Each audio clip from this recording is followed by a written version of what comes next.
উদযাপনটা তার নতুন নয়, যেখানেই খেলুক উইকেট পেলেই উদযাপনটা করবেন। শেলডন কট্রেল আজ বাংলাদেশের বিপক্ষে এই উদযাপনটা একটু বেশি করার সুযোগ পেয়েছেন। এত দুর্দান্ত বোলিং যে আগে কখনো করা হয়নি এই জ্যামাইকান ফাস্ট বোলারের। আন্তর্জাতিক ক্যারিয়ার সেরা 4 উইকেট বাংলাদেশের বিপক্ষে নিয়েছেন তিনি। উইকেট পেলেই কট্রেল সামরিক বাহিনীর সদস্যদের মতো একটা সেলুট দেন। সিলেটে আগুন ঝরানো বোলিংয়ে বাংলাদেশের এক একটা উইকেট তুলে নেওয়ার পর আজও তাকে এই উদযাপন করতে দেখা গেছে। ম্যাচ শেষে সংবাদ সম্মেলনে এই উদযাপনের কারণ বলতে গিয়ে কট্রেল জানালেন, তিনি জ্যামাইকার সামরিক বাহিনীর সৈন্য। সামরিক বাহিনীতে কর্মরত সহকর্মীদের প্রতি সম্মান জানাতেই তার এই উদযাপন।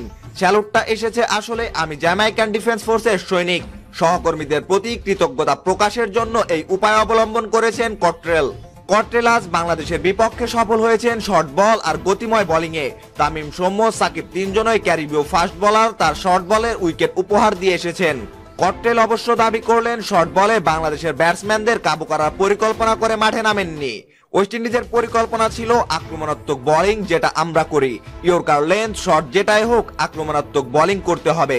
খবরটি সম্পর্কে আপনার মতামত জানিয়ে কমেন্ট বক্সে কমেন্ট করতে ভুলবেন না। ক্রিকেটের নিত্য নতুন সকল খবরাখবর সবার আগে পেতে আমাদের চ্যানেলটি এখনই সাবস্ক্রাইব করুন। ধন্যবাদ।